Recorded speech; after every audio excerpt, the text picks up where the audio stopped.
السلام عليكم ورحمة الله وبركاته. الحمد لله وبه نستعين. أشهد أن لا إله إلا الله وحده لا شريك له، وأشهد أن سيدنا محمدا عبده ورسوله، ونصلي ونسلم على هذا النبي الكريم سيد المرسلين وعلى آله وصحبه أجمعين. أما بعد، أيها المؤمنون اتقوا الله، أوصيكم وإياي بتقوى الله، فقد فاز المتقون. Muslimin dan muslimat, mudah-mudahan dirahmati Allah Subhanahu wa taala. Di dalam sebuah hadis an Abi Hurairah radhiyallahu anhu qala: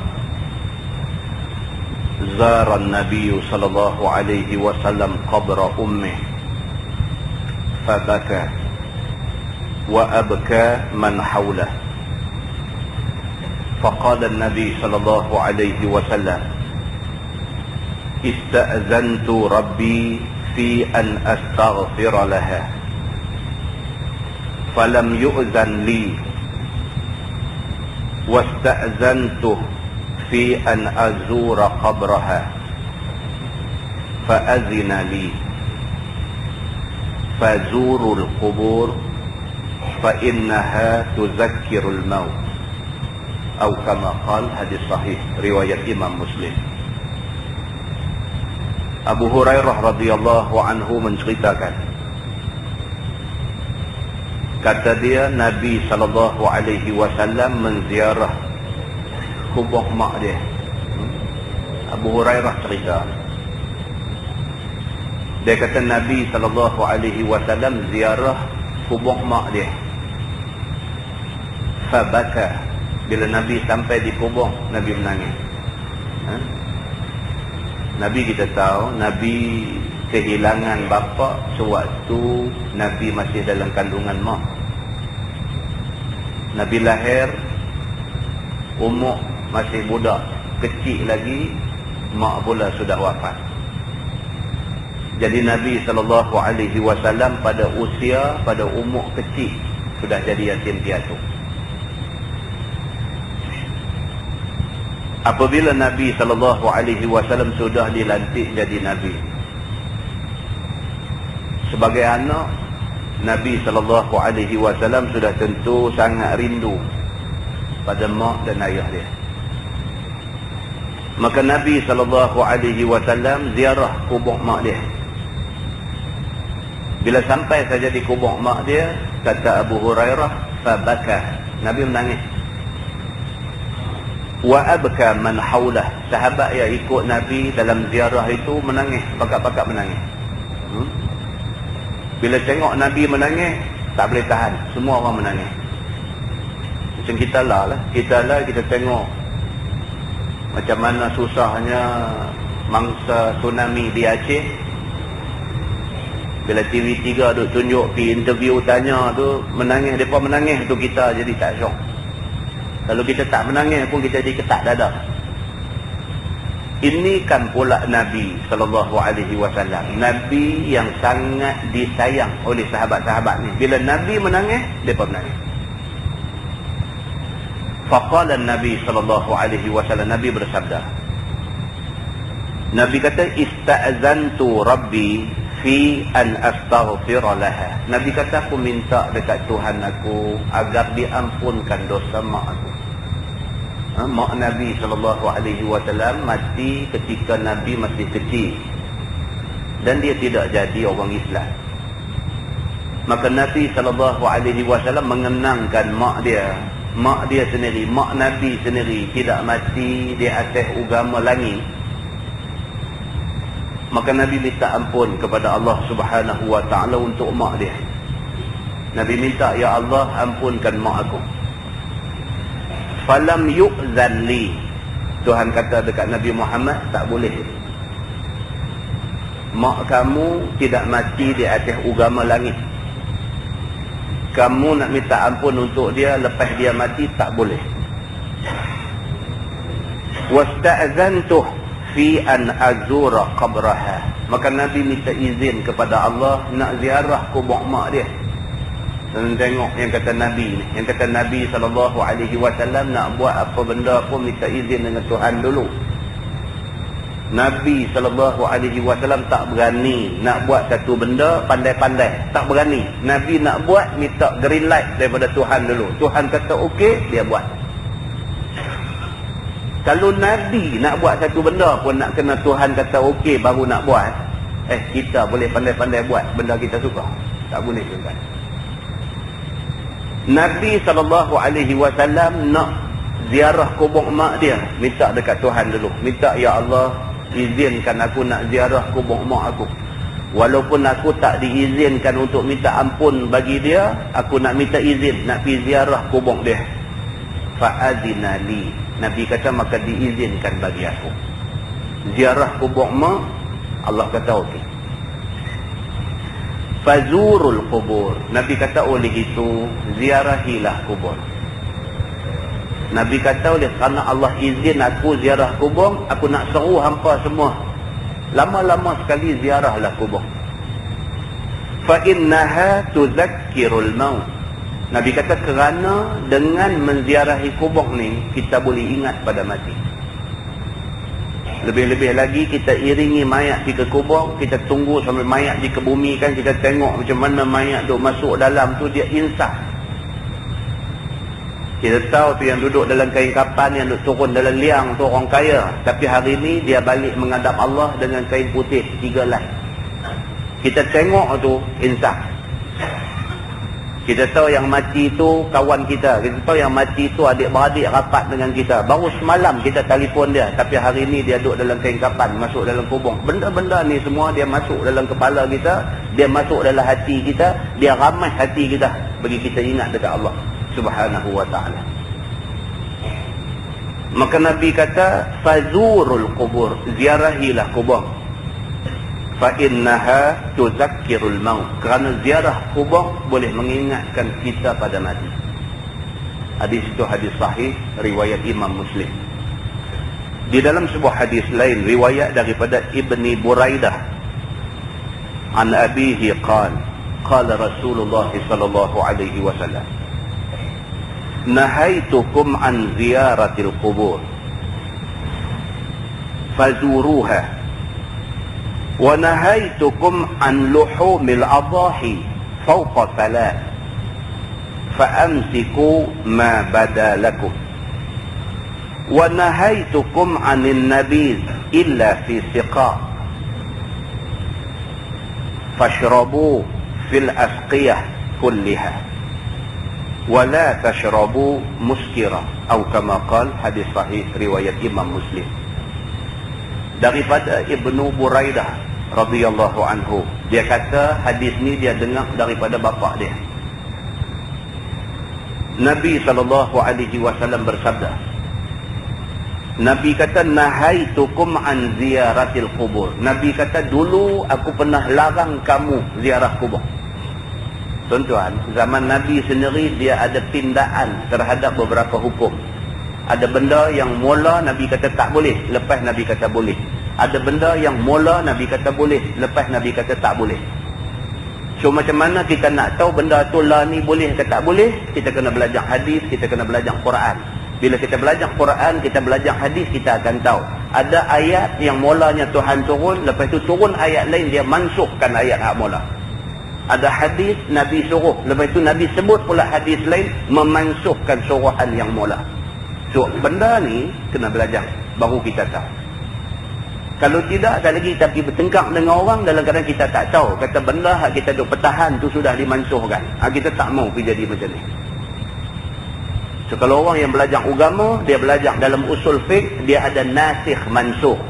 Dia ada belajar yang mana ayat yang kemudian turun, yang ayat tu memansuhkan ayat yang awal. Dia belajar macam mana hadis yang baru disebut oleh Nabi, hadis yang Nabi baru sebut ni memansuhkan hadis yang Nabi sebut awal. So benda ni ada di dalam ilmu usulul fiqh. Begitu. Maka dalam hadis ni sekali Nabi SAW sebut, Nabi kata nahaitukum an ziyaratil kubur. Aku pernah larang hampa ziarah kubur satu masa dulu. Fazuruha. Nabi kata tapi lah ni Larangan itu sudah diangkat dan kamu disuruh pula ziarah kubur. Wa nahaitukum an luhumil adahi fawqa salat. Dulu aku pernah larang kamu simpan daging korban lebih pada 3 hari. Nabi pernah larang orang yang buat ibadat korban, daging tu simpan sampai lebih daripada 3 hari. Nabi kata, fa'amsiku ma badalakum. Nabi kata, tapi hari ini larangan itu sudah diangkat balik. Daging korban kamu boleh simpan berapa lama pun, mengikut faedah yang kamu rasa ada. Kita rasa benda ni boleh disimpan seminggu, sebab dia lebih membawa manfaat. Apabila disimpan seminggu, maka kamu boleh simpan. Larangan simpan lebih daripada 3 hari, sudah diangkat balik. Nabi kata, wa nahaitukum anin nabiz illa fi siqa. Nabi kata, dan dulu aku pernah melarang kamu simpan ayam anggur perah di dalam kulit kambing. Tuan-tuan, dalam masyarakat Arab jahiliah dulu, arak yang grade A 2 macam. Satu, anggur yang diperah jadi ayam, simpan dalam qirbah, simpan dalam kulit kambing. Bila lepas sembelih kambing, kulit kambing tu lapah-lapah, kulit tu cuci bagi bersih, dia jadi qirbah, jadi tempat simpan ayam. Anggur apabila diperah, ayam dia simpan dalam kulit kambing tu, simpan untuk satu tempoh masa. Kalau dia jadi mabuk, maka itu arak grade A. Ataupun yang kedua, arak anggur yang diperah, ayam anggur yang diperah tu dia simpan dalam tunggui pokok korma. Ini amalan masyarakat Arab jahiliah. Bila dia tebang pokok korma, perdu tu dia korek bagi jadi lopak tu, dia simpan dalam tu, dia tutup di atas, dia peram. Bila dah sampai satu tempoh masa, minum mabuk, itu grade A. 2 arak ni grade A. Nabi kata, dulu aku pernah larang kalau hampa perah nabiz, perah anggur, ayam simpan dalam kulit kambing, aku larang. Nabi kata apa? Fashrabu fil asqiyah kulliha. Tapi hari ini Nabi kata boleh. Benda yang ayam anggur yang hampa simpan dalam qirbah ni, hampa boleh minum. Nabi kata, wala tashrabu muskira, dengan syarat dia tidak memabukkan. Kalau ayam anggur tu simpan dalam kulit kambing, kemudian bila minum tak mabuk, tak apa. Tapi kalau minum memabukkan, salah, tak boleh minum kerana memabukkan. Ini hadis menceritakan tentang benda yang pernah Nabi kata boleh, lepas Nabi kata tak boleh. Benda yang pernah Nabi kata tak boleh, kemudiannya Nabi kata boleh. Maka kita tengok hak mana yang last kali Nabi kata. Kalau last Nabi kata boleh, maka benda tu boleh. Hadis itu hadis sahih, riwayat Imam Muslim. Muslimin dan muslimat yang dirahmati Allah sekalian, dapat kita faham bahawa suruhan menziarahi kubur ini sabit daripada hadis Nabi SAW. Bahkan di dalam sebuah hadis riwayat daripada Muhammad bin Qais bin Makhramah bin Al-Muttalib, menceritakan tentang Nabi SAW satu hari ketika giliak Nabi bermalam di rumah Aisyah radhiyallahu anha. Nabi ada isteri ramai, 9 orang isteri satu masa. Malam tu giliak Nabi bermalam di rumah Aisyah. Bila Nabi SAW pergi di rumah Aisyah, masuk dalam bilik nak tidur, Nabi tengok Aisyah pejam mata, seolah-olah sudah lena. Dalam pada tu, tiba-tiba Nabi SAW didatangi oleh malaikat Jibril alaihissalam. Malaikat masuk mai. Bila malaikat masuk mai, malaikat bisik dekat Nabi. Bisik dekat Nabi, panggil Nabi keluar. Nabi bangkit daripada katil tempat tidur dia. Nabi bangkit, Nabi tengok Aisyah, nampak macam Aisyah sudah tidur. Nabi ambil baju dia pakai, Nabi pakai kasut dia, Nabi keluar. Bila Nabi keluar aja, Aisyah ni dia muda. Masa dia kahwin dengan Nabi, dia muda. Bila dia tengok Nabi bangkit sengap-sengap, Nabi keluar, ingat dalam hati dia. Dia kata Nabi ni nak kecoh dia. Malam giliak rumah dia, sengak-sengak nak bangkit pergi rumah orang lain. Dia duk ingat macam tu. Maka Aisyah radhiyallahu anha pun bangkit, pakai baju, dia turut Nabi ke belakang. Bila dia turut Nabi, turut, rupanya Nabi pergi ke kawasan kubur, perkuburan orang Islam di Madinah, dia panggil Baqi' Al-Gharqad.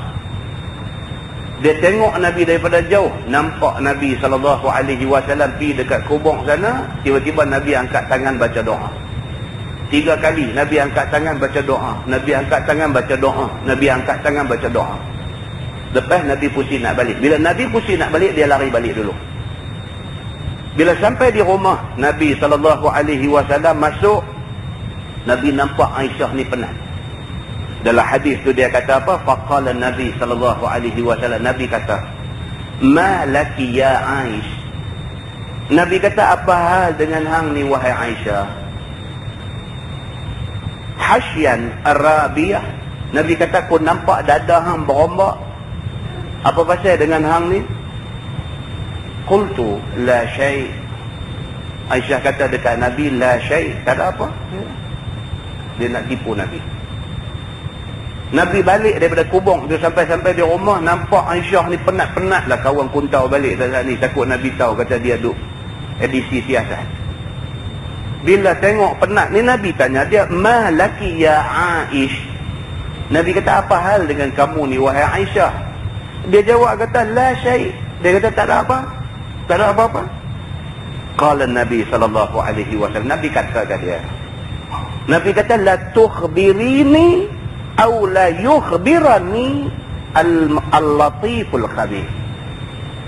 Nabi kata, hang nak cerita kat aku ke, ataupun tak lagi Tuhan cerita kat aku apa yang jadi. Nabi bagi kata dua dekat dia. La ni Aisyah, hang nak cakap betul dengan aku ke, ataupun hang nak cakap bohong, tak lagi Tuhan bagi tahu dekat aku apa yang sebenarnya berlaku. Bila dengar macam tu, kata Aisyah, ya Rasulullah, bi abi anta wa ummi fa akhbartu. Aisyah kata, demi Allah, demi mak aku, demi ayah aku ya Rasulullah, dia kata aku cerita kat hang hak betul. Dia kata. Maka apa kata Aisyah? Dia kata, ya Rasulullah, aku nampak kamu tadi bangkit diam-diam, kamu keluar pergi diam-diam. Aku sudah ingat dalam hati aku, kamu nak pergi rumah bini lain. Dia kata. Bila dengar macam tu, Nabi kata, fa anti sauda allazi ra'aitu amami. Ai Nabi kata, hang kata tadi bayang hitam yang aku nampak duk lari di depan aku tadi. Nabi kata, tadi masa aku pusing nak balik tadi, aku nampak ada satu orang duk lari terus, satu bayang hitam. Hang ke? Dia kata, na'am ya Rasulullah. Dia kata, akulah tu. Nabi bila dengar macam tu, kata hadis ni, falahadani fi sadri lahdah. Nabi tolak dada Aisyah macam tu. Nabi tolak dada Aisyah macam tu. Dia tak tangan dia atas dada Aisyah, dia tolak macam tu. Auja'atni, kata Aisyah, sakit dada aku. Nabi tolak macam tu. Summa qala, kemudian Nabi kata, azananti an yahifallahu alayki wa rasuluh. Nabi kata, Aisyah, aku nak tanya hang, adakah hang ada ingat dalam hati hang bahawa Allah dan Rasul nak mengkhianati hang, nak berlaku curang pada hang? Nabi kata, hang tak percaya dekat aku. Aku ni bukan Muhammad Nabi hang, aku ni bukan Muhammad laki hang saja. Aku ni Rasulullah. Adakah dalam hati hang ada ingat yang aku mengkhianati hang? Adakah dalam hati hang ada ingat kata aku ni berlaku curang pada hang? Adakah dalam hati hang ada ingat aku sebagai Rasulullah giliang rumah hang aku nak pergi tidur rumah bini lain? Adakah hang ada ingat macam tu? Nabi marah, tuan-tuan. Nabi marah apabila manusia ada ingat dekat Tuhan pelik-pelik, ada ingat dekat Nabi pelik-pelik. Nabi marah. Manusia ni bila dia dah dengar ayat Quran kata macam ni, dia dah dengar dah hadis Nabi kata macam ni, dia duk ingat macam-macam. Dia duk ingat, dia betul kan Nabi kata. Nabi marah orang macam ni. Tak boleh kita duk ingat dalam hati kita ni betul kan Nabi kata. Tak boleh ingat macam tu. Kita sebagai orang Islam, sami'na wa ata'na. Kita dengar Quran, kita dengar hadis Nabi, wa ata'na. Kita taat. Saya tu buat cakap mana? Maka apabila Aisyah radhiyallahu anha ada ingat dalam hati dia, seolah-olah macam Nabi nak tipu dia. Giliak dia tiba-tiba sengak-sengak nak bangkit pergi rumah orang lain. Dia ada ingat macam tu. Nabi tolak dada dia dan Nabi kata dekat dia. Nabi kata, wahai Aisyah, hang ada ingatkah dalam hati hang Allah dan Rasul nak berlaku curang dekat hang? Nabi tanya macam tu. Qalat, kata Aisyah, mahma yaktumun nas ya'lamullah. Aisyah kata, aku tahu ya Rasulullah, apapun yang cuba disorok oleh mana-mana manusia, akhirnya Allah akan bagi tahu juga dekat kamu. Tak mungkin aku nak tipu kamu, tak mungkin. Dia kata, kerana aku tahu walaupun manusia cuba tipu kamu, Allah akan bagi tahu dekat kamu yang sebenar. Maka tak guna manusia cuba nak tipu kamu. Kemudian Nabi kata dekat Aisyah, Nabi kata, fa inna Jibril atani. Nabi kata, aku cerita dekat hang yang betulnya apa yang jadi. Sesungguhnya Jibril atani. Jibril mai dekat aku tadi. Hina ra'aiti fanadani fa'akhfahu minki. Bila Jibril mai, Jibril masuk aja nampak hang duk tidur sebelah aku. Maka Jibril panggil aku pelan-pelan. Fa'ajabtuhu fa'akhfaituhu minki. Dan aku pun jawab panggilan Jibril tu pelan-pelan dan aku pergi dekat dia. Kerana aku tak mau ganggu hang tidur, Nabi kata.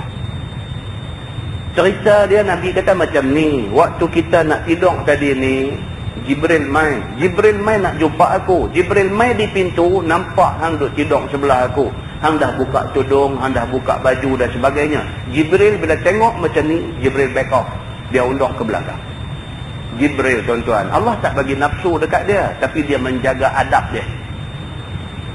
Jibril bukan kata bila tengok Aisyah buka kelumbung dia nak jadi apa dah. Dia tak ada nafsu. Allah tak bagi nafsu kepada malaikat. Tetapi Jibril menjaga adab. Itu isteri Nabi. Dia tak boleh tengok aurat isteri Nabi. Dia dihantar oleh Allah suruh jumpa Nabi. Dia nak pergi jumpa Nabi. Bila sampai tengok Aisyah sudah tidur, dia undur ke belakang. Jibril undur ke belakang, maka dia panggil Nabi. Panggil dengan suara pelan. Tak mau ganggu isteri Nabi kita. Dan Nabi pun nampak Jibril panggil dia, dia sahut panggilan Jibril dengan suara pelan, tak mau ganggu isteri dia tidur. Walam yakun yadkhulu alaik. Dan Jibril tak mungkin akan masuk ke dalam bilik yang kamu ada dengan aku. Wa qad wada'ti thiyabak. Sedangkan kamu sudah pun buka pakaian kamu. Wa dhanantu an qad raqadti. Dan Jibril tak mau ganggu sebab hang sudah tidur. Dia kata, fakarihtu an uqizak. Dan Nabi SAW kata, aku pun tak mau nak gerak hang waktu hang dah tidur. Wa khashitu an tastawhisi. Dan aku tak mau supaya hang tak lagi kalau aku gerak bangkit, lepas tu aku nak kena keluar dengan Jibril. Hang bangkit, hang akan kesunyian. Kerana tu aku tak gerak hang tadi, Nabi kata. Jangan ingat bukan-bukan dekat aku. Aku tak ada agenda lain yang tersembunyi. Tak ada. Aku cuma buat macam ni pasal ni, dia kata. Jibril mai, Jibril nak masuk, nampak hang dah buka tudung. Jibril undur. Jibril panggil pelan-pelan. Aku pun jawab pelan-pelan. Aku tak gerak hang pasal hang dah tidur. Aku tak mau gerak hang. Sekali lagi hang bangkit, aku terpaksa tinggal hang sebab aku ada urusan dengan Jibril. Hang dah bangkit, hang rasa kesunyian, duduk sorang-sorang. Kerana tu aku keluar pergi diam-diam, dia kata. Faqala, maka kata Jibril, inna rabbaka ya'muruka an ta'tiya ahlal baqi'. Bila Nabi keluar di tepi pintu, Jibril kata dekat dia. Jibril kata, wahai Nabi, sesungguhnya Tuhan kamu memerintahkan kamu di ziarah kubur Al-Baqi'. Malam-malam, tuan-tuan. Malam-malam Jibril mai habaq dekat Nabi, wahai Muhammad, Tuhan kamu panggil kamu di ziarah kubur perkuburan Baqi' Al-Gharqad di Madinah. Fatastaghfir lahum.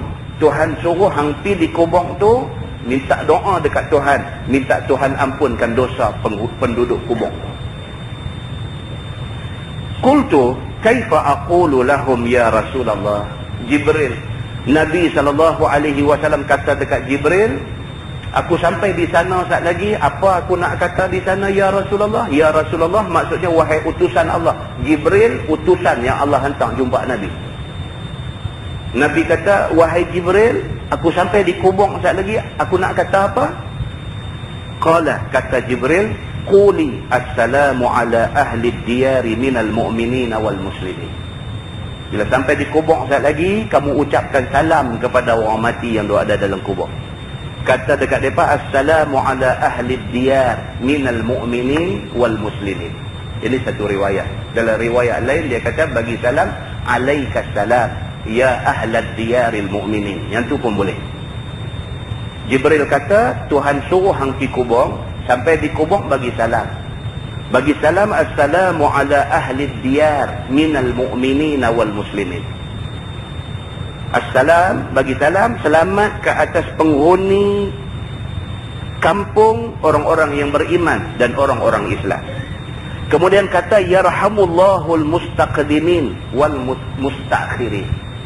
Sebut dalam doa kamu tu, mudah-mudahan Allah rahmati orang-orang yang mati dulu dan orang-orang yang mati kemudian.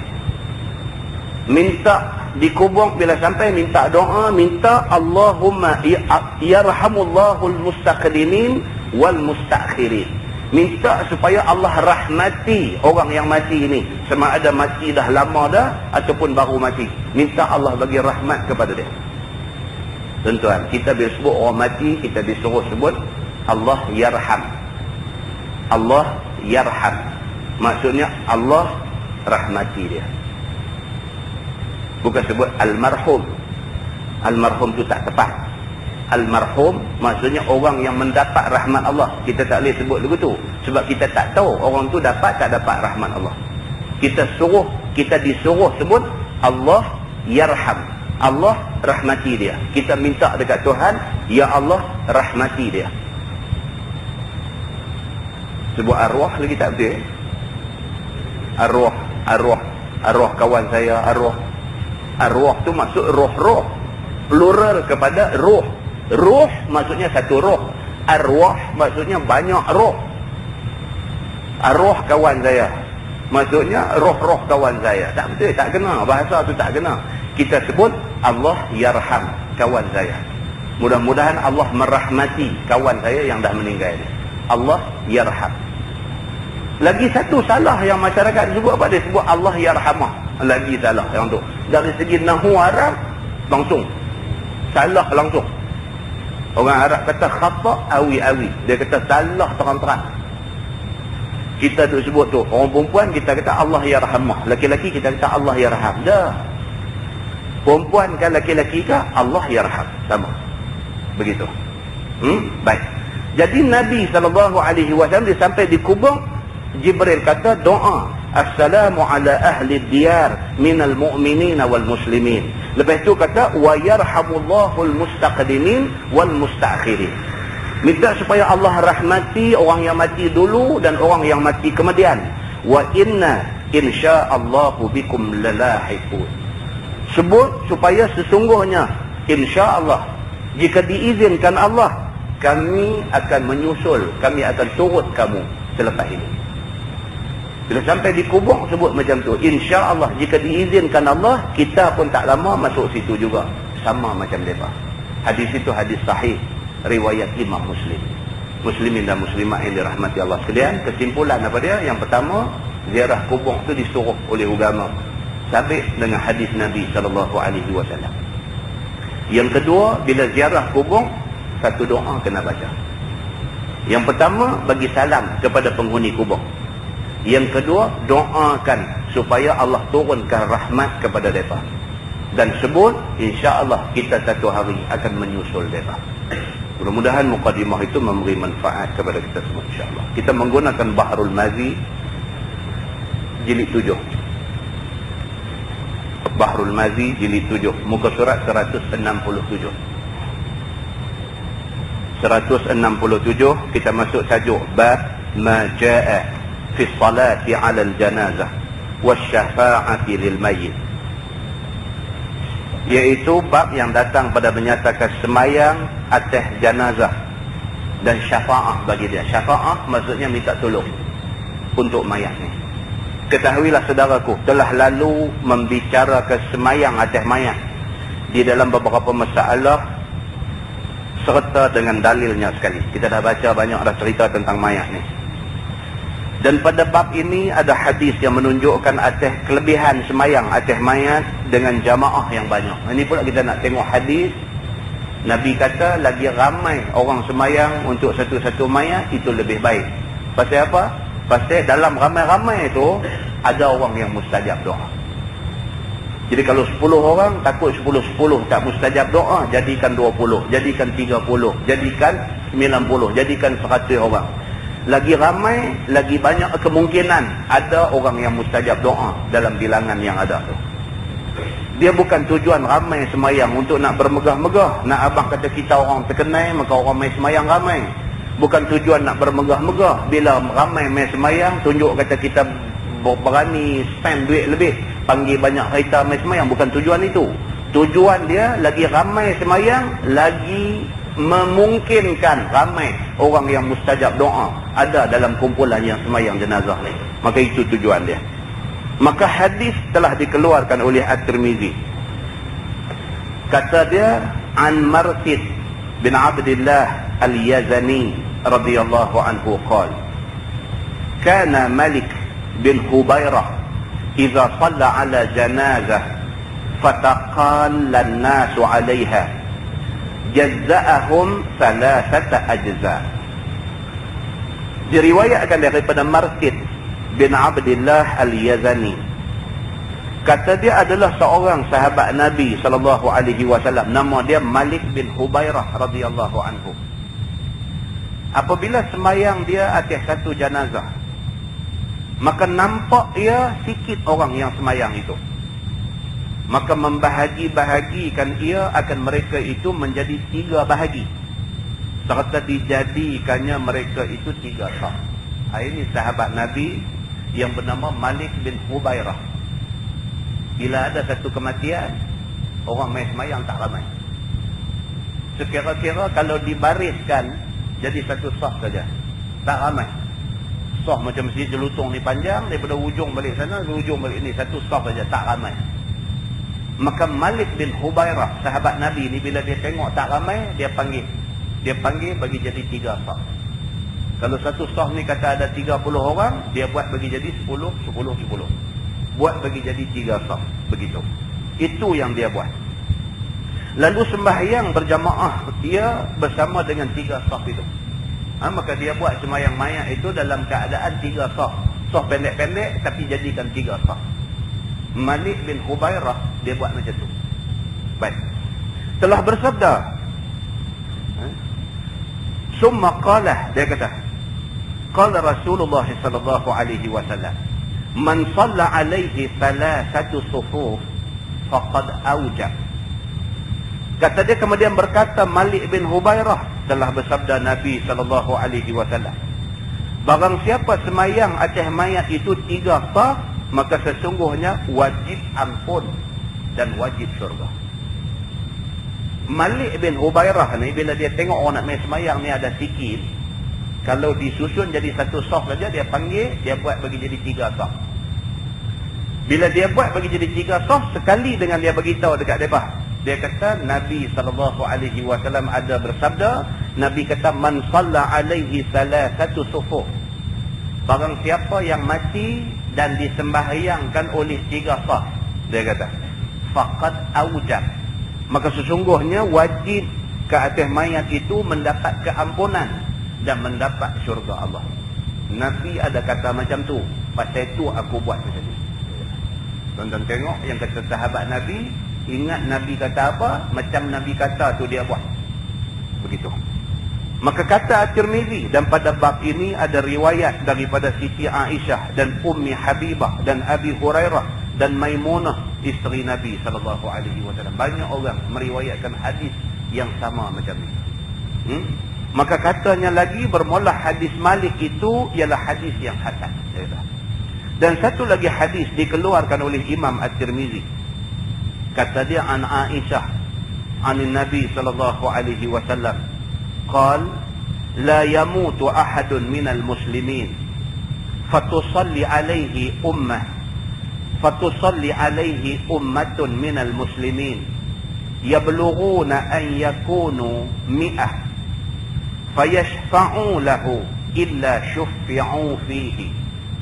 Wa qala Ali ibn Hujr fi hadithihi mi'atun fama fawqaha. Diriwayatkan daripada isteri Nabi SAW yang sangat alim lagi bijaksana, iaitu Aisyah radhiyallahu anha. Kata dia, hadis ini daripada Nabi SAW. Telah bersabda Nabi, tiada mati seorang daripada orang Islam, maka sembahyang atasnya oleh satu umat, yakni satu jamaah, ataupun satu daripada anak daripada orang Islam, yang sampai mereka itu bilangannya 100 orang. Aisyah kata, Aisyah isteri Nabi, dia kata kalau satu orang mati, yang mai sembahyang mayat dia ada 100 orang, maka minta syafaat mereka itu pada Allah Subhanahu wa ta'ala untuk dia, melainkan diberi syafaat akan mereka itu padanya. Nabi kata siapa mati, ada 100 orang mai sembahyang, 100 orang minta doa kepada Allah supaya Allah ampunkan si mati ini, maka Allah Subhanahu wa ta'ala akan mengampunkan orang yang mati, dia kata. Dan kata Ali bin Hujrin pada hadisnya, 100 orang atau lebih bilangan ke atas daripada 100. Dia kata 100 dan lebih, korang tak maaf. Dia kata bagi dapat 100 orang kalau boleh. Begitu. Maka diperkenankan oleh Allah akan pintanya. Kata Ali bin Hujrin, dia kata kalau 100 orang ataupun lebih, kalau minta Tuhan akan bagi. Begitu. Dan kata Abu Isa Tirmizi, bermula hadis Aisyah itu hadis yang hasan lagi sahih. Masalah sembahyangkan jenazah dengan berjemaah, apa hukum dia? Kata Imam Nawawi rahimahullahu ta'ala di dalam Syarah Al-Muhazzab, harus sembahyang jenazah itu seorang dengan tiada khilaf. Seorang boleh kira. Kalau ramai lagi bagus. Tapi kalau seorang pun dah okey dah. Sembahyang jenazah itu sah. Fardu kifayah sudah terangkan. Tapi kalau boleh dapat ramai, lagi bagus. Kalau ramai itu pun tak berapa ramai, bagi jadi 3 sah. Kalau boleh dapat 100 orang, itu paling baik. Itu cerita tentang sembahyang mayat. Dan sunat sembahyangkan dia dengan berjamaah. Sembahyang mayat berjamaah itu sunat. Sembahyang seorang tak jadi salah, dia kata. Kerana beberapa hadis yang masyhur pada yang demikian itu, serta inilah ijma' al-muslimin. Sepakat orang Islam semua mengatakan sembahyang mayat seorang pun dah okey. Kalau ramai lebih baik. Begitu. Maka di mana ada banyak orang berjemaah, maka ia lebih afdal. Lagi ramai lagi afdal. Lebih-lebih lagi yang mai sembahyang tu, mai sembahyang tak ambil duit, lagi afdal. Tuan-tuan, kita mati, mai sembahyang kat kita ni, adik-beradik kita, jiran tetangga sebelah menyebelah rumah kita, kenalan rakan kita, orang ni mai sembahyang. Pasal apa dia mai sembahyang? Pasal kita kawan dia, pasal kita adik-beradik dia, pasal kita jiran dia. Dia mai sembahyang tu dengan hati yang ikhlas nak sembahyang untuk kita. Boleh dapat macam ni punya orang, 100 orang paling cantik.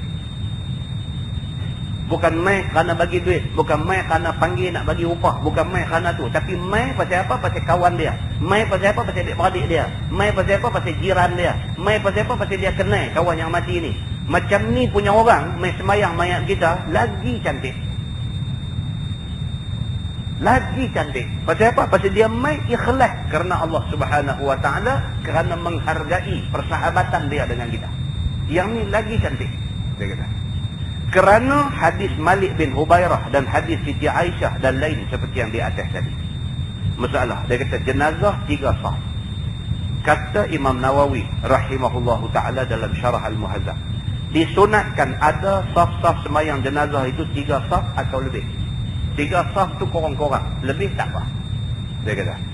Kerana hadis daripada Malik bin Hubairah tadi, maka pada kesempurnaan hadis Malik bin Hubairah itu, iaitu apabila ia nampakkan orang sikit sembahyang jenazah itu, dijadikan 3 saf. Kalau sikit, buat bagi jadi 3 saf juga. 1 saf 5 orang pun tak apa, bagi jadi 3 saf juga. Pasal apa? Pasal Nabi ada sebut benda ni.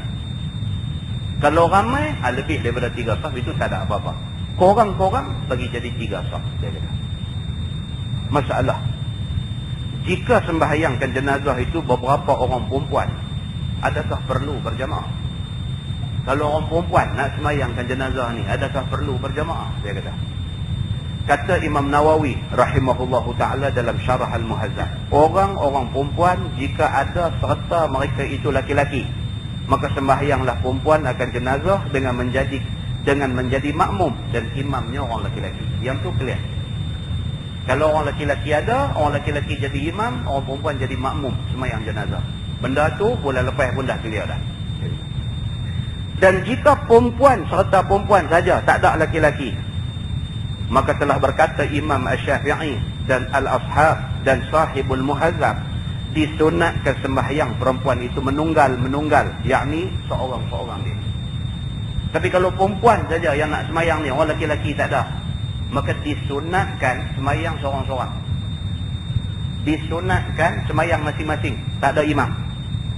Maka jika jadi imam seorang daripada perempuan itu, harus dua. Kalau seorang nak jadi imam, lagi 3 orang perempuan nak ikut dia, sama-sama perempuan, tak salah dia kata. Tapi tak sunat. Yang sunatnya sembahyang seorang-seorang. Begitu. Serta ia menyalahi yang afdal. Dia kata yang afdalnya apa dia? Kalau perempuan saja yang nak sembahyang masing-masing. Kalau dia nak suruh juga kawan dia perempuan juga jadi imam, perempuan nak ikut, tak salah. Tapi menyalahi yang sunat. Yang sunatnya orang perempuan sembahyang seorang-seorang. Begitu. Bab ma jaa fi karahiyati shalah 'inda tulu'i syams wa ghurubiha. Masuk pula tajuk yang datang pada menyatakan tegah sembahyang jenazah pada waktu terbit matahari dan pada waktu masuknya. Ini pula hadisnya begitu. Dia kata ada hadis yang mengatakan sembahyang mayat ni kalau boleh jangan buat waktu tu. Waktu haram sembahyang. Bila? Lepas sembahyang subuh. Lepas sembahyang subuh, sementara matahari nak naik segalah tu, tempoh masa tu waktu haram sembahyang. Sembahyang apa pun tak boleh buat masa tu. Maka elakkan sembahyang mayat dibuat pada masa tu. Ataupun masa ghurub matahari nak jatuh sekadar senja nak masuk maghrib tu, masa tu masa haram sembahyang. Nabi kata masa di antara 2 tanduk syaitan. Elakkan sembahyang mayat pada time tu. Itu hadis ada main macam tu. Ketahuilah saudaraku, sembahyangkan jenazah itu tiadalah tertentu waktunya. Yakni boleh sembahyang barang mana waktu. Dan kata setengah ulama ditegah sembahyang jenazah pada beberapa waktu. Sebagai tersebut dia adalah hadis yang dikeluarkan oleh Imam At-Tirmizi. Kata dia an Uqbah bin Amir Al-Juhanni, qala 3 sa'atin kana Rasulullah sallallahu alaihi wasallam yanhana an nusalliya fihinna aw naqbura fihinna mautana. Maksudnya diriwayatkan daripada seorang sahabat Nabi sallallahu alaihi wasallam. Nama dia Uqbah bin Amir Al-Juhanni. Kata dia ada 3 waktu yang adalah Nabi sallallahu alaihi wasallam tegah kami sembahyang di dalamnya. Dan Nabi tegah kami tanam mayat pada masa itu. Dia kata ada 3 time yang Nabi SAW tak bagi sembahyang mayat time tu, dan Nabi tak bagi pergi tanam mayat time tu. Maka waktu-waktu itu adalah ia seperti ini. Dia kata hina tatlu'u syamsu bazighatan hatta tartafi' wa hina yaqumu qa'imuz zahirah hatta tamil wa hina tadyafu syamsu lil ghurub hatta taghrub. Yang ni dia kata yang pertama pada waktu terbit matahari mula-mula nyata sehinggalah tinggi dia kadar segala. Kita habis sembahyang subuh. Kita habis sembahyang subuh, matahari nak terbit. Time tu tak boleh sembahyang. Tunggu sampai matahari naik kadar segala. Kalau kita sini lebih kurang pukul 8.30 pagi. Bila masuk waktu duha, itu baru boleh start sembahyang balik. Sebelum tu tak boleh sembahyang. Itu waktu pertama yang dilarang sembahyang. Dan pada waktu berdiri matahari tengah hari rembang sehingga gelincang matahari. Waktu matahari tengah rembang tu, waktu tu haram sembahyang. Sampailah dia tergelincang jadi bayang, masuk waktu zuhur baru boleh start sembahyang time tu. Dan yang ketiga pada waktu nak masuk matahari kerana nak lenyap sehinggalah lenyap dia. Waktu senja nak maghrib tu, time tu tak boleh sembahyang. Sampai dah terbenam matahari masuk waktu maghrib baru boleh sembahyang. Nabi ada sebut macam tu. Kata At-Tirmizi ini hadis hasan lagi sahih. Dan bermula amal atas ini hadis di sisi setengah daripada ahli ilmi, daripada sahabat Nabi SAW dan lain daripada mereka itu. Menegah mereka itu akan sembahyang jenazah pada sekalian waktu itu. Maka ada ulama berpegang pada hadis ni. Maka mereka kata tak boleh, mayat tak boleh disembayangkan pada 3 waktu ni. Dia kata. Dan kata Ibnul Mubarak, makna ini hadis ialah kita sembahyang akan mayat-mayat itu di dalam waktu-waktu itu. Makruh sembahyang atas jenazah pada waktu terbit matahari dan pada waktu masuknya. Ada juga pendapat yang kata tak apa. Boleh, dia kata. Dan apabila tengah hari rembang sehingga gelincak matahari, maka ialah qaul Imam Ahmad dan Ishaq. Dan kata Asy-Syafi'i, tidak mengapa sembahyang jenazah di dalam waktu yang dimakruhkan sembahyang di dalamnya, kerana ia sembahyang yang mempunyai sebab. Mazhab Syafi'i, mazhab kita, Imam Syafi'i kata untuk sembahyang mayat dan untuk ke bumi mayat waktu bila pun boleh. Pasal apa? Pasal ini sembahyang bersebab. Sebab apa? Sebab mayat dah ada dah. Duk tahap mayat tak mau nak sembahyang lagi, nak tunggu bagi lepas time tu, itu lebih lagi mudarat daripada kita menyembahyangkan dia dengan segera dan kebumikan dia dengan segera. Maka dalam mazhab Syafi'i dia kata tak jadi salah nak kebumikan mayat, nak sembahyang dan nak kebumikan mayat pada tiga masa ni tidak jadi satu kesalahan, boleh buat. Itu pendapat yang muktamad di dalam mazhab Asy-Syafi'i. Jadi makna dia apa juga? Makna dia boleh. Mayat dah ada, segerakan. Masalah dia kata. Sembahyang jenazah di dalam waktu karahah, apa hukumnya? Sembahyang dalam waktu yang sebut tadi ni. Kalau sembahyang, apa hukum dia? Kata Imam Nawawi rahimahullahu ta'ala dalam syarah Al-Muhazzab, harus sembahyang jenazah pada tiap-tiap waktu. Imam Nawawi dia bermazhab Syafi'i. Maka Imam Nawawi pun sama macam kata Imam Syafi'i, dia kata untuk sembahyang mayat bila pun tak apa, dia kata. Dan tiada makruh ia di dalam waktu-waktu makruh itu, kerana ia sembahyang yang mempunyai sebab. Itu alasan dia. Sebab dia apa? Sebab ada mayat. Sebab yang kedua apa? Sebab mayat perlu disegerakan pengkebumian dia. Maka sebab ni cukup kuat untuk nak menyegerakan sembahyang dan menyegerakan terus mencarikan sembahyang pada waktu-waktu itu. Tapi dia kata kalau saja pilih time tu, itu makruh. Punya lama masa tu ada, saja nak pilih time tu, itu makruh, dia kata. Tapi kalau sekiranya kita bukan nak pilih time tu, tapi dengan sebab-sebab tertentu dan sebagainya, kadang-kadang dia jadi duk cadang nak simpan pukul 11. Pasal pukul 11 sebelum waktu rembang, sebelum waktu yang makruh, duk cadang nak simpan mayat pukul 11. Tapi mayat ni dia jadi hal. Masa mandi mayat ni dia jadi hal. Misalnya najis dia duk keluar tak berhenti. Dia macam-macam cerita. Mandi mayat ni macam-macam cerita. Dia najis dia keluar tak berhenti. Tekan keluar najis, tekan keluar najis, tekan keluar. Selagi duk tekan, selagi duk keluar najis, selagi tu kena mandi dia. Pasal tak mau tak lagi kita buat cincai lebih kurang, kita kapan dia, tak ada nak sembahyang tengok najis keluar pula. Kain kapan dah nampak najis duk jerat keluar. Tu cerita nak kena patah balik mayat, nak kena basuh balik, nak kena mandi balik, nak leceh. Katalah jadi kes macam tu. Mandi dia duk terbit najis, mandi dia duk keluar najis, mandi dia duk keluar najis, tengok time dah pergi pukul 12. Barulah nampak clear semua. Dah masuk time makruh. Macam mana cerita? Benda ni tak disengajakan, maka mayat boleh disemayangkan pada waktu rembang. Tapi kalau saja awal-awal dah abang, kita nak simpan pukul 12, yang ni dia kata makruh. Dah tahu dah ada time lain yang boleh terlepas daripada time makruh, pasal apa? Pilih time makruh. Itu tak bagus, dia kata. Maka kesalahan apabila hasil yang demikian itu dengan bersetentangan dan tiba-tiba bertemu dengan waktu tu, macam kes tadi. Tak dijangka, tiba-tiba masa dia sudah pergi jadi time tu. Dia kata, maka tiada makruh ia. Tajuk dia kata, bab maja'a fi salah 'alal atfal. Ini pula cerita bab yang datang pada menyatakan hadis atas jenazah kanak-kanak. Budak mati, macam mana nak buat? Budak mati, macam mana nak buat? Ketahuilah saudaraku, sembahyang ke atas mayat kanak-kanak yang mati itu ada macam-macam sifat kematiannya. Yang kata budak mati ni nak kena tengok budak ni mati macam mana. Adakah dia ni mati dalam perut mak dia?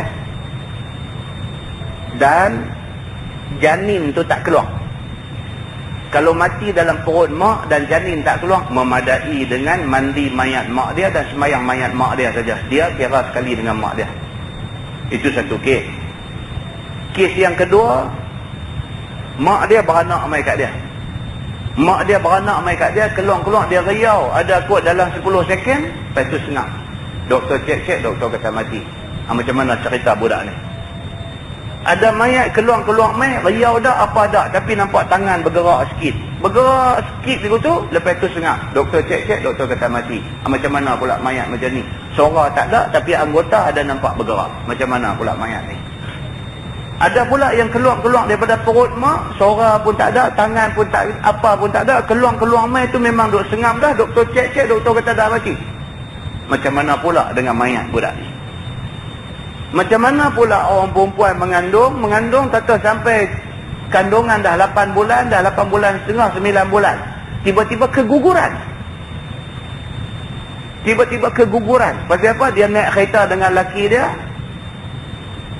Kandungan baru 8 bulan. Dia naik kereta dengan laki dia, aksiden. Bila aksiden tu, terkejut kepada hentakan yang berlaku dalam kereta tu, keluar anak tu. Anak tu keguguran, keluar dan anak tu mati. Macam mana pula budak ni? Adakah nak kena mandi? Adakah nak kena kapan? Adakah nak kena semayang? Adakah nak kena dikebumikan? Ada pula yang keguguran sebelum 4 bulan.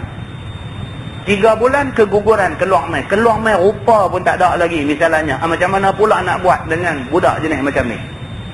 Islam dia bincangkan semua benda ni. Dia bincangkan semua benda ni.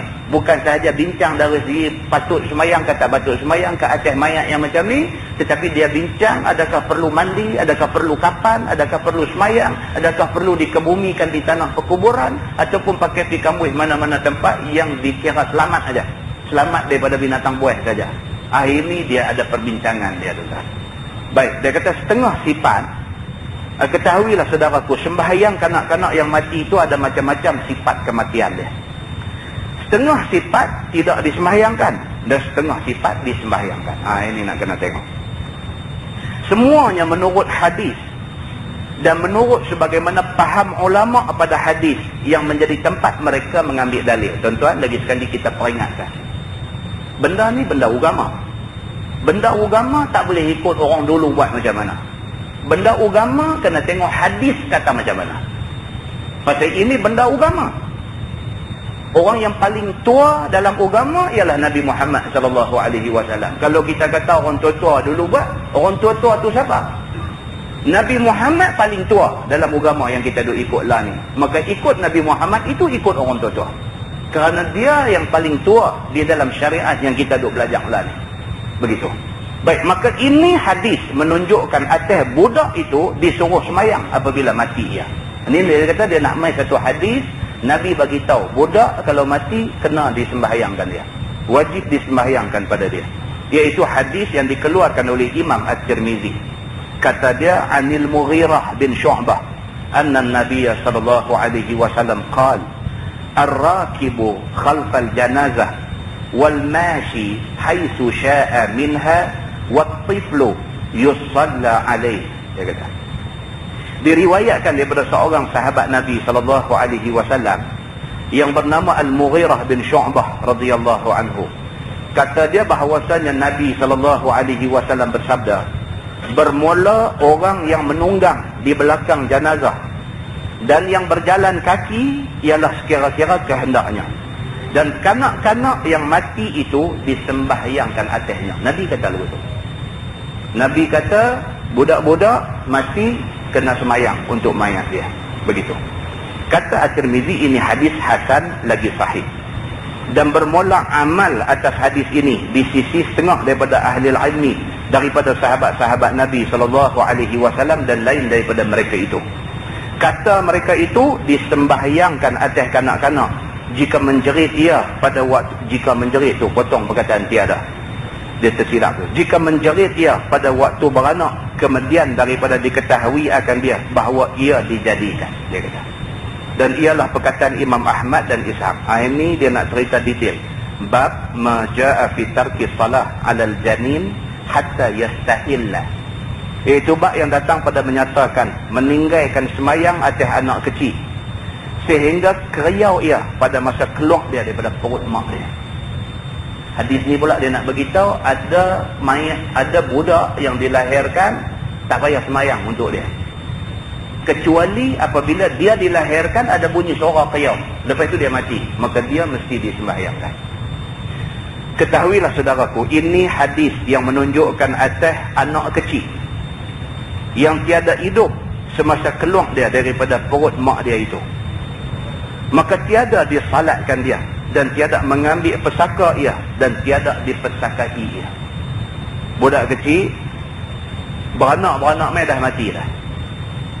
Bila dia beranak mai dah mati dah, ada pendapat mengatakan anak yang macam ni tidak disalatkan, dan dia tak boleh nak ambil pesaka daripada harta orang tua dia, dan dia juga tak boleh dipesakai oleh siapa-siapa. Pasal apa? Pasal dia keluar mai dah mati, nama dia kira write off terus, kira tak ada. Dia ni tak kira sebagai orang yang berhak pesaka dan sebagainya, tak ada, dia kata. Maka hadisnya dikeluarkan oleh At-Tirmizi. Kata dia, an Jabir anin Nabi sallallahu alaihi wasallam qala at-tiflu la yusalli alaihi wa la yarithu wa la yurasu hatta yastahillah. Diriwayatkan oleh seorang sahabat Nabi sallallahu alaihi wasallam yang masyhur dengan nama Jabir bin Abdullah. Diriwayatkan hadis ni daripada Nabi sallallahu alaihi wasallam. Sabda Nabi, kanak-kanak ataupun anak kecil itu tiada disembahyangkan atasnya, Nabi kata, dan tiada ia ambil pesaka, dan tiada diambil pesaka daripadanya, melainkan keluar suaranya dan bunyi menjerit pada waktu keluar daripada perut mak dia. Itu hadisnya. Nabi kata budak ni beranak keluar mai, bunyi suara teriak, sat aja, lepas tu habis. Bunyi suara walaupun sat, mayat dia mesti disembahyangkan. Begitu cerita dia. Sebaliknya ada pendapat kata bila beranak mai, suara pun tak bunyi, apa anggota pun tak bergerak, maksudnya mati dah, keluar mai itu dah mati dah, maka dia tidak disembahyangkan. Begitu.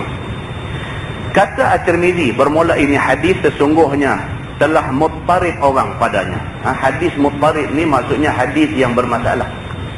Itu dia panggil hadis muttarib. Sama ada masalah itu berlaku pada sanad, pada rawi hadis tu. Antara satu sanad dengan satu sanad nampak macam bercanggah. Ataupun muttarib ini, percanggahan ini berlaku pada lafaz. Ada lafaz kata macam ni, ada kata macam ni, nampak bercanggah. Maka hadis tu dipanggil hadis muttarib. Dan hadis yang muttarib ini hadis yang mengelirukan. Dia kira begitu. Jadi bagi orang yang belajar mustalah hadis, dia tahulah yang kata hadis muttarib ni. Kalau kita belajar dalam mustalah hadis, dia bawa contoh. Dia kata hadis muttarib ini contohnya hadis tentang apa? Kita semayang, kita rokok, kita bangkit daripada rokok, sami Allahu liman hamidah, kemudian nak sujud. Nak sujud tu nak turun lutut dulu kan, nak turun tangan dulu baru lutut kah? Hadis, ada hadis kata turun lutut dulu, ada hadis kata turun tangan dulu. Jadi nampak macam bercanggah. Maka hadis ni dia tergolong di dalam hadis yang muttarib. Maka untuk itu ulama-ulama mazhab pun berbeza pendapat.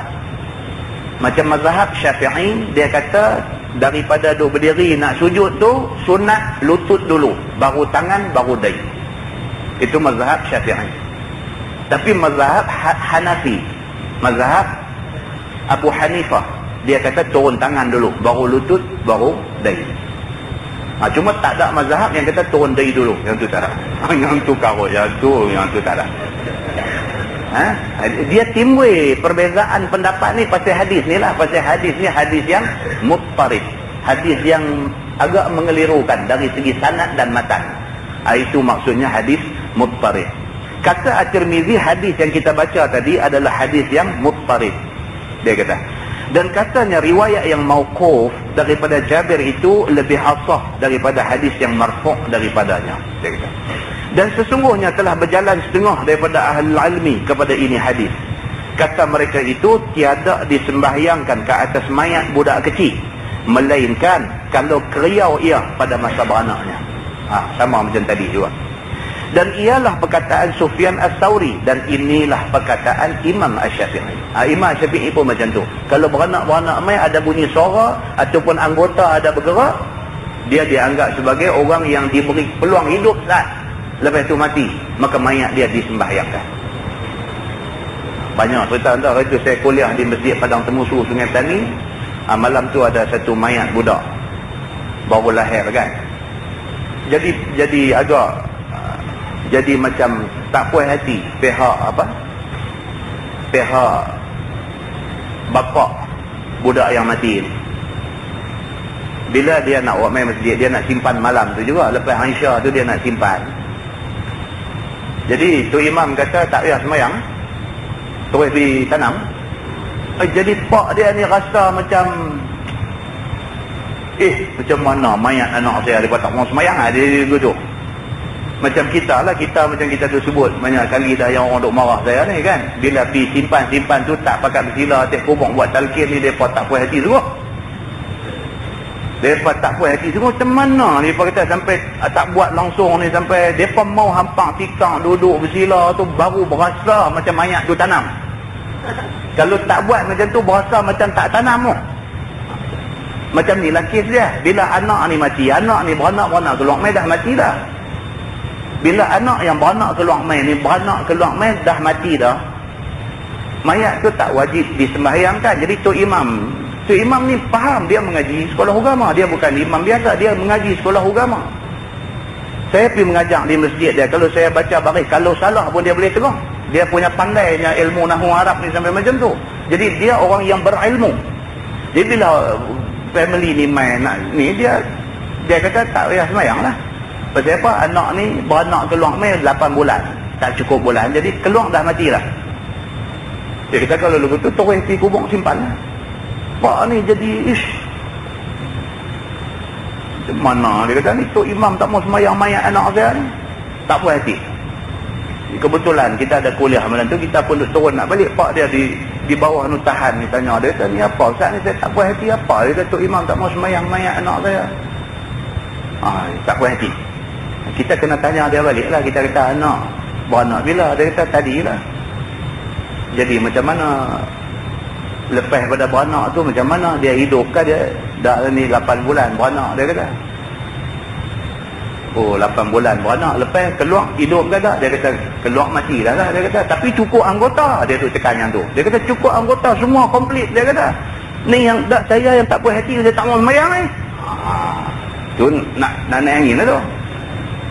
Kita kena bagi minyak angin, tak ada lah. Kita kata tak boleh naik angin. Sebab dalam agama, kita kata dalam agama, bila beranak keluar mai, tak ada dah. Dia memang dah tak ada dah. Tak wajib disembayangkan, kita kata. Takkan lagu tu kan? Lagu tu kita kata. Lagu tu. Nampak tuan-tuan. Jadi kadang-kadang benda ni kerana tak faham, dia pergi jadi kalang kabut lah. Dan kalau kita faham, ni macam ni, kita mengaji, kita faham lah. Kita mengaji, kita tahu. Ke depan kalau jadi, kita tahu lah. Macam ni cara penyelesaian dia. Ada pendapat yang mengatakan disembahyangkan. Ada juga pendapat. Jadi kalau nak buat sembahyang pun tak salah. Kalau tak mau buat pun tak salah. Boleh pilih mana-mana satu. Begitu. Baik. Jadi dia kata di sini, dan ialah perkataan Sufyan Ats-Tsauri dan perkataan Imam Asy-Syafi'i. Imam Syafi'i pun kata macam tu. Kalau beranak keluar mai, suara pun tak bunyi, tangan pun tak bergerak, makna kata keluar mai tu dah mati dah, maka mayat itu tidak disembahyangkan. Begitu. Masalah dia kata anak kecil keluar daripada perut ibu lalu mati, adakah disembahyangkan? Tu bincang yang tu lagi. Sebab dia tahu ada orang nanti tak puas hati. Kata Imam Nawawi dalam Syarah Al-Muhadzab, bagi anak yang keluar daripada ibunya ada beberapa kelakuan. Ini Imam Nawawi dia memperincikan benda ni. Dia bagi detail, dia kata. Yang pertama, keluar budak ni dengan keriau dan bersuara kuat, menangis pada masa keluarnya. Kemudian dia mati. maka wajib mandi, wajib semayang, dan tiada khilaf di sisi kita kerana hadis di atas tadi. Anak tu beranak keluar mai, bunyi teriak. Ataupun tak teriak pun tangan aja menguih. Dia kata. Bunyi macam tu. Bila bunyi qiyau ni dia kata, maka tak ada khilaf dah. Dia mati selepas daripada bunyi qiyau. Maka mayat dia disembahyangkan. Itu satu. Yang kedua, keluar anak ni daripada perut mak dia, bergerak akan sebagai gerak yang menunjukkan hidup. Dan tiada ia keriau menangis ataupun mengelupur. Hak ni pula keluar main suara tak bunyi. Tapi misi kah, doktor kah, bidan kah, nampak dia bergerak. Nampak dia bergerak, tangan dia angkat kah, kaki dia tarik sikit ke apa, nampak anggota dia bergerak. Tapi tak bunyi teriak dan tak ada lah bergerak macam kelupung kuat, tak ada. Cuma nampak pergerakan anggota. Macam ni. Lepas tu mati. Maka padanya ada dua jalan. Bermula yang mazhabnya dimandikan dan disembahyangkan atas kaul yang satu. Yang ni pun serupa macam bunyi suara tadi. Kalau bergerak, maka mayat dia dimandikan, dikapankan dan disembahyangkan. Sama. Tengok yang ketiga. Keluar daripada perut ibunya, tak bergerak dan tak mengelupung, dan tiada lain daripada keduanya, daripada sekalian tanda hidup. Keluar-keluar mai itu memang tak ada apa dah. Suara tak bunyi, tangan tak bergerak, apa pun tak ada. Maka baginya dua kelakuan. Kata pertamanya, tiada sampai 4 bulan. Tengok dulu. Kalau hak keluar mai itu, umur tak sampai 4 bulan dalam kandungan, maka tiada disembahyangkan atasnya dengan tiada khilaf. Ini gugong lah. Gugong. 3 bulan, misalnya 3 bulan setengah, tak sampai 4 bulan, keluar. Dia keluar mai ketui tu nampak nak lagu, dia tak jelas. Tangan kaki tak nampak jelas, tapi nampak bentuk macam anak kucing, macam apa lagu tu sikit. Hak kes yang macam ni dia kata, maka tiada disembahyangkan. Basuh-basuh bagi bersih apa lebih kurang, bungkus elok-elok, pergi tanam, habis. Macam tu.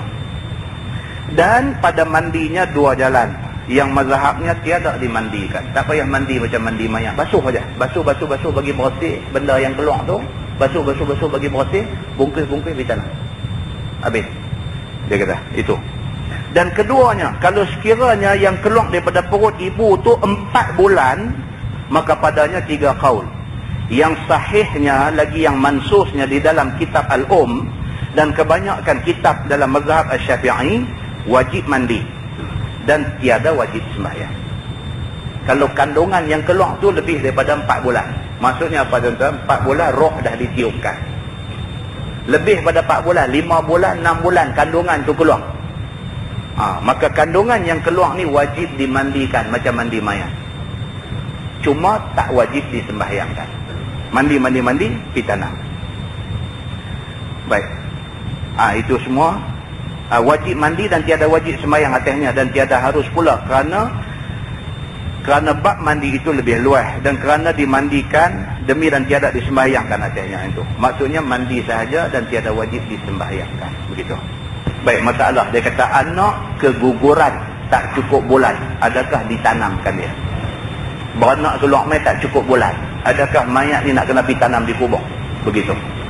Kata Imam Nawawi rahimahullahu ta'ala dalam Syarah Al-Muhazzab, telah berkata Imam Al-Haramain dan Imam Al-Ghazali, apabila menggugur perempuan bunting itu akan daging segumpal. Gugur. Baru 2 bulan kandungan, baru 3 bulan kandungan, dia gugur keluar. Baru sebulan, gugur keluar. Nescaya tiada sabit pada perempuan itu hukum beranak dan kewajipan perempuan. Maka tiada mandi dan tiada kapan dan tiada sembahyang dan tiada wajib tanam. Maksudnya tak wajib tanam di tanah perkuburan. Tanam belakang rumah pun tak apa. Itu maksudnya. Ni yang gugur ni. Baru 2 bulan kandungan, jatuh motor. Misalnya. Bila jatuh motor, pendarahan. Bila pendarahan, waktu hospital, keguguran. Keluar mai lagu nak darah beku, lagu nak daging seketui apa, lagu tu punya keluar. Benda yang keluar ni tak wajib mandi, tak wajib kapan, tak wajib semayang dan tak wajib tanam di kubur. Cuma pergi tanam di tempat yang sekira-kira selamat daripada binatang buas, anjing nak main korek ke apa ke. Pergi tanam tempat yang elok, lagu tu aja, cukup. Lagu tu, dia kata. Dan yang lebih utamanya dikambuhkan dia itu. Dan inilah perkataan keduanya. Paling baik dikambuhlah mana-mana tempat yang elok. Begitu.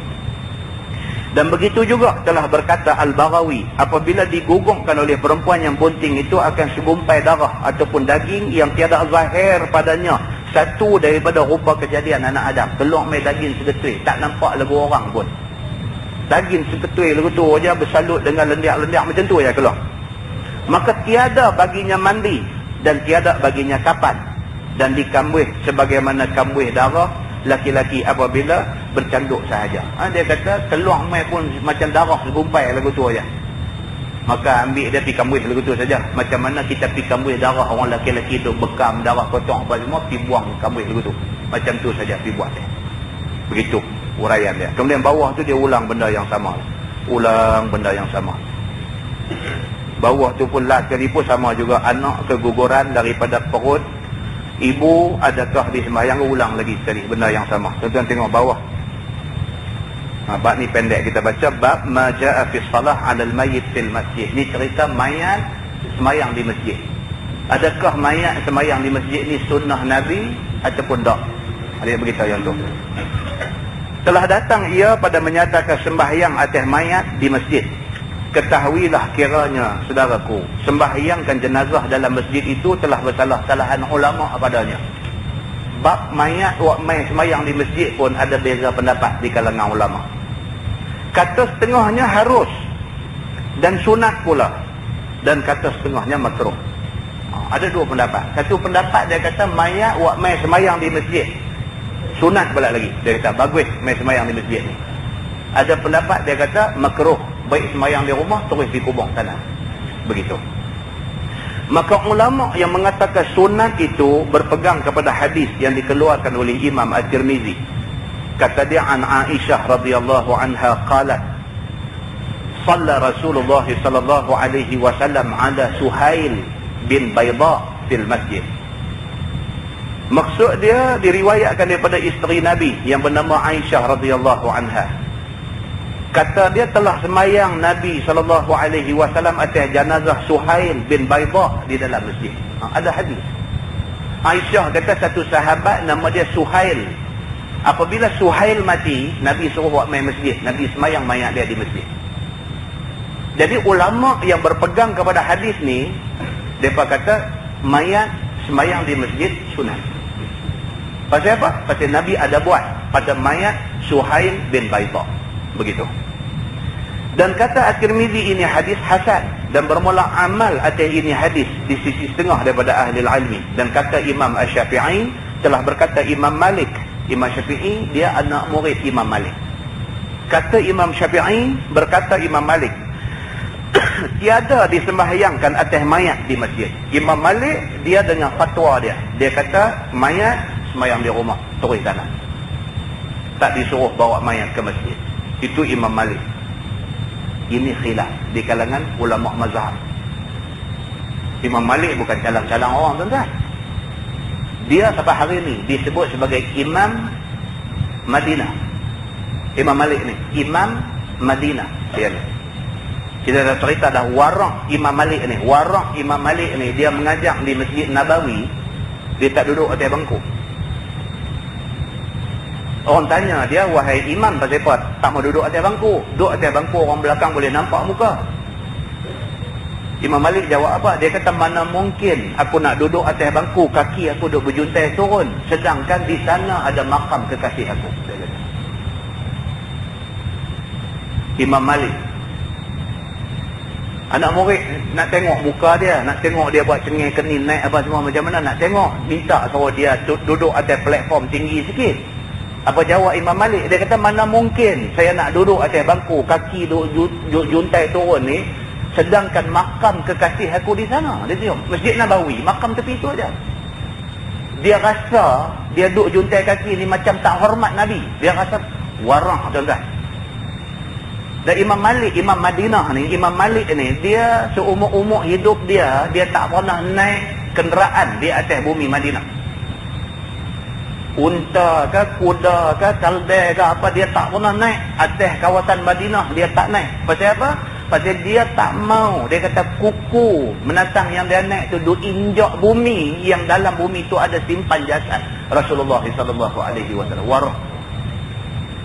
Jadi Imam Malik berpendapat, dia kata apa? Mayat, dia kata sembahyang di rumah terus tanam, tak payah pergi masjid.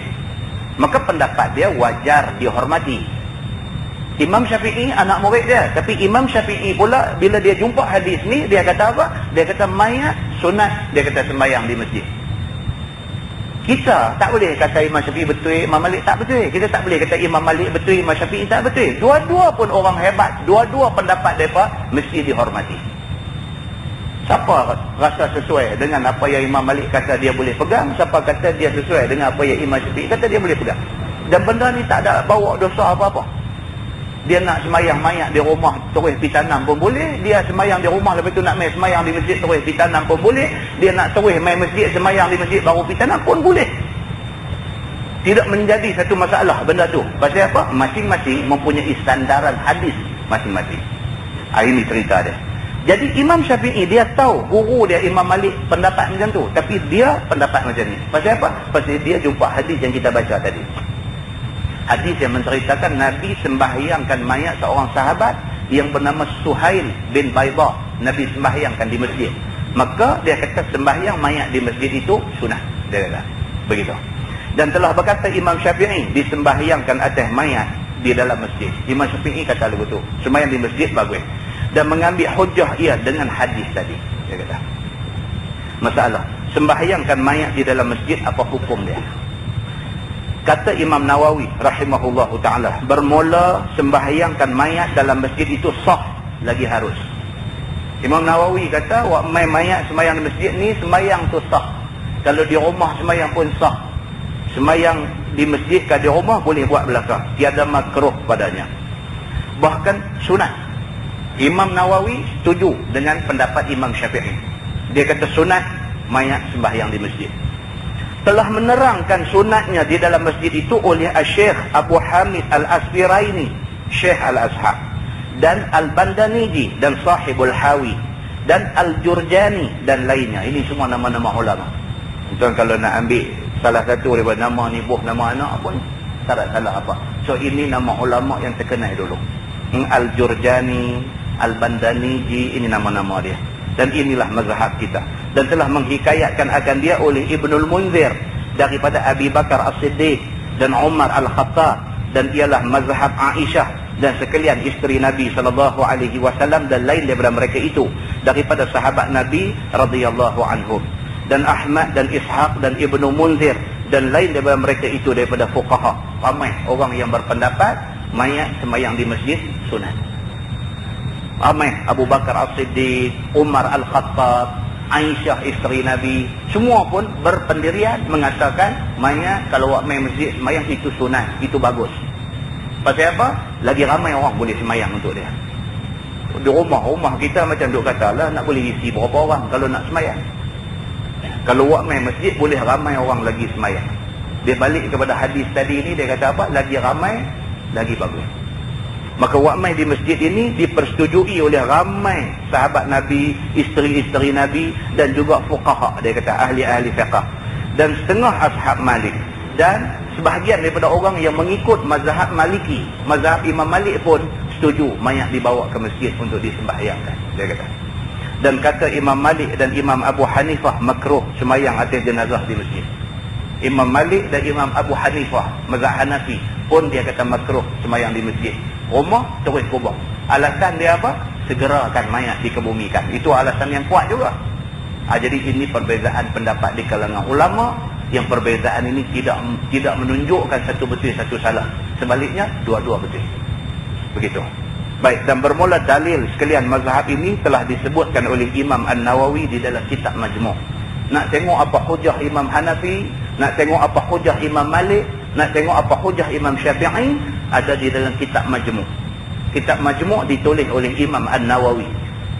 Tu dia punya jilid panjang tu, baca-baca pakai buat bantai hidung lu betul aja. Tu dia jilid yang kata kitab Majmu' ni. Bahrul Mazi kita pun susun-susun banyak tu. Majmu' lebih sikit pada tu. Dia punya set kitab Majmu', kitab fiqh mazhab Asy-Syafi'i. Dia tuan-tuan, betul-betul kita kata kita berpegang dengan mazhab Syafi'i, yang tu kena baca. Kita baca tu baru betul. Yang kita buat ni betul-betul ikut dah apa yang mazhab Syafi'i kata. Sebab dalam tu dia akan bagi tahu betul ke tak betul apa yang kita buat. Kitab Majmu'. Itu sebab tuan-tuan bila kita baca kitab yang kita duk baca ni, dia duk refer balik kepada Majmu'. Dan berkata Imam Nawawi rahimahullahu ta'ala di dalam Majmu'. Dia kata.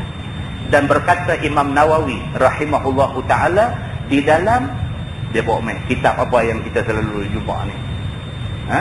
Itu. Baik, lepas ni kita masuk insya-Allah bab ma jaa aina yaqumul imam min ar-rajul wal mar'ah.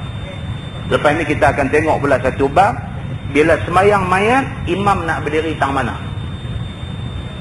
Bila kita semayang mayat, mayat laki-laki baik mayat perempuan, imam nak berdiri kat mana? Imam nak berdiri betul dengan kepala ke? Nak berdiri betul dengan bau ke? Nak berdiri betul dengan pinggang ke? Ada dijelaskan di dalam hadis. Kemudian kepala ni, kepala mayat laki-laki nak pergi ke mana? Kepala mayat perempuan nak pergi ke mana? Ada ke tak ada hadis yang menerangkan tentang benda ni? Hadis saya sebut tu. Ada ke tak ada hadis yang menyebutkan kepala laki-laki duduk belah mana? Kepala perempuan nak duduk belah mana? Kita akan tengok benda-benda ni insya-Allah. Lepas tu kita akan sambung bab ma jaa fi tarki salah ala syahid. Cerita orang mati syahid. Orang mati syahid ni adakah mayat dia nak disembahyangkan ataupun tidak? Dia akan cerita tentang pengurusan mayat yang syahid. Kemudian dia akan main tajuk bab ma jaa fi salah ala al-qabri. Sembahyang mayat atas kubur. Boleh tak boleh? Kalau boleh, macam mana cara dia? Kita akan tengok satu persatu insya-Allah. Satu-satu kita tengok, satu-satu benda yang kita tahu. Dan kita akan yakin dengan apa yang kita tahu. Tidak sebelum ni kita dengar. Bila kita belajar, kita baca, kita tengok hadis Nabi sendiri. Baru kita tahu. Rupa-rupanya Nabi kata macam ni. Dan Nabi lah orang paling tua dalam syariat agama yang kita duk ikutlah. Wallahu a'lam. Bolehkah air Zam-Zam diminum oleh bangsa asing, Cina, Hindu dan sebagainya? Tidak ada nas yang melarang orang lain daripada orang Islam minum air Zam-Zam. Tak ada nas yang melarang. Maksudnya apa? Boleh diminum oleh bangsa apa pun. Begitu.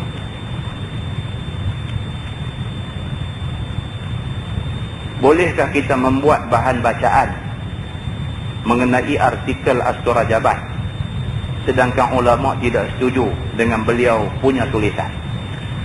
Tu saya baca lagi baik. Tu saya baca lagi baik. Ingat. Apakah kelebihan surah Yasin menurut hadis yang sahih? Dan mengapakah ia menjadi mukaddimah di dalam segala jenis upacara agama? Kelebihan surah Yasin sabit dengan hadis Nabi. Tuan-tuan boleh buka hadis-hadis yang menceritakan tentang kelebihan surah Yasin ini. Dan surah Yasin adalah surah yang mempunyai kelebihan seperti yang disebut oleh Nabi SAW. Jadi boleh tak boleh kita nak baca surah Yasin dalam apa-apa majlis? Jawabnya boleh, tak ada masalah apa. Surah Yasin kita nak baca bila pun boleh. Malam Jumaat nak baca pun boleh, malam Isnin nak baca pun boleh, malam Rabu nak baca pun boleh, malam apa pun boleh baca. Kan? Jadi kalau orang nak tanya boleh tak boleh kita duk buat baca Yasin malam Jumaat? Boleh. Tak ada masalah apa. Lebih baik daripada kita pergi buat konsert amal tsunami malam Jumaat. Lebih baik kita baca Yasin. Ulama dulu yang mula suruh buat amalan baca Yasin malam Jumaat ni, bukan mereka kata baca Yasin malam Jumaat ni sunnah Nabi. Mereka pun tak kata.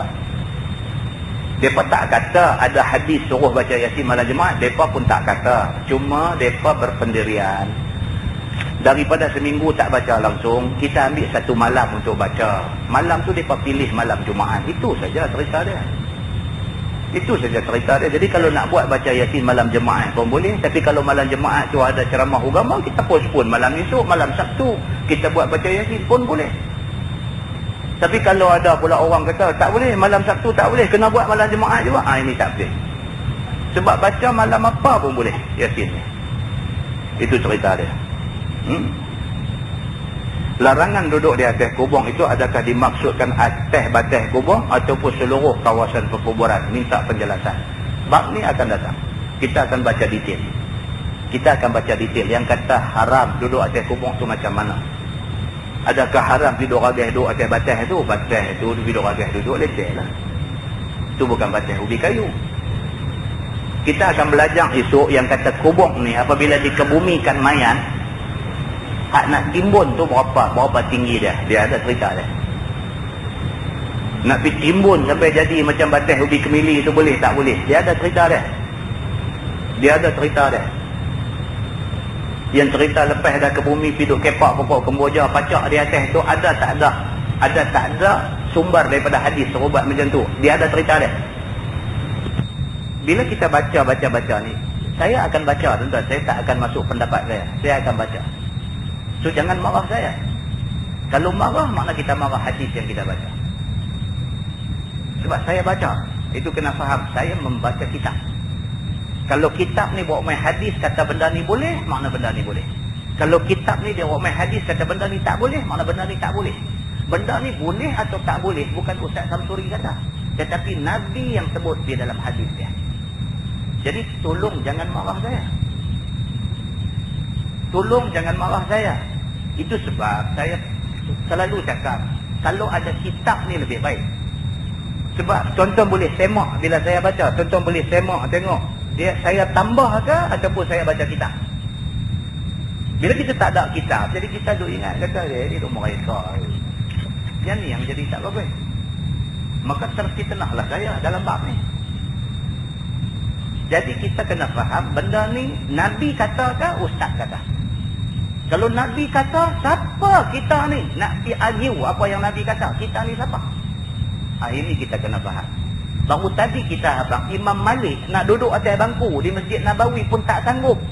Takut juntai kaki itu dianggap macam tak hormat Nabi. Kita nak pergi argue hadis Nabi, hak Nabi kata, kita nak kata tak mau pakai yang ni. Oi, lagi hebat kita. Ini satu benda, tolong tuan-tuan faham benda ni. Kita orang Islam, kita duk baca hadis Nabi kata taraktu fikum amrain, aku tinggal dekat hampa dua benda, Nabi kata. Kalau hampa pegang dengan dua benda ni lan tadillu abada, hampa tak sesat sampai bila-bila. Kitab Allah wa sunnah Nabi. Kitab Allah, Quran dan sunnah Nabi. Quran dengan hadis Nabi. Kita dengar, hati kita rasa tak setuju, macam mana pun kita tekan dia bagi setuju. Pasal apa? Pasal ini hadis Nabi. Kita kena setuju. Ada kena macam tu. InsyaAllah tuan-tuan, kalau kita ikhlas di dalam nak memahami agama berdasarkan Quran dan hadis Nabi, Allah akan bantu kita. Kita akan duduk di atas jalan kebenaran insyaAllah. Begitu. Jadi bab ni kita akan jumpa, akan datang. Kita akan tengok detail larangan tu larangan macam mana. Kalau kubur luar, mayat baru tanam tepi balik ni je. Balik sana tak ada mayat ditanam lagi. Kita nak pergi duduk sana, boleh tak boleh? Boleh, tak ada masalah. Sebab tak ada mayat di bawah dia. Yang tak boleh ni duduk di bawah tu ada mayat ditanam. Masalah kita ni apa tuan-tuan? Kubur kita ni mayat di mana-mana. Duduk tang mana pun bawah tu pernah ada mayat tanam. Jadi kita takut bila kita duduk tu, kita duduk atas kubur orang yang duduk ada di bawah. Benda tu dilarang oleh agama. Tapi kalau kubur baru, tanah tu baru ambil untuk buat kubur. Kubur baru ada 3-4 aja, tanah kosong. Tang kosong, tang tak ada mayat tu nak pergi duduk-duduk lah. Nak pergi tidur dan tu bawa tikar bantai pun pergi lah. Ini penjelasan dia. Jadi kalau dah Nabi kata jangan buat. Kita akan jumpa hadis besok ni macam mana Nabi kata la an yajlisa ahadukum ala jamrah. Seseorang duduk atas bara api sehingga terbakar baju ni tembus sampai kena kulit. Bara api, dia pergi duduk atas bara api tu. Terbakar ni sampai baju sampai kulit melepuh habis. Dia lebih sanggup duduk atas bara api tu. Min an yajlisa 'ala al-qabri, daripada dia disuruh duduk di atas kubur. Nabi kata. Tuan-tuan, kalau macam tu punya hadis Nabi kata, hadis tu riwayat Imam Muslim, hadis sahih. Kalau sampai macam tu Nabi kata, kita duk nak pergi buat juga tuan-tuan, berani sungguh kita ni. Berani sungguh kita ni. Jadi tuan-tuan, apa salahnya kita dengar nasihat Nabi? sallallahu alaihi wasallam. Dan alangkah ruginya kita kalau kita cuba nak challenge apa yang disebut oleh Nabi sallallahu alaihi wasallam.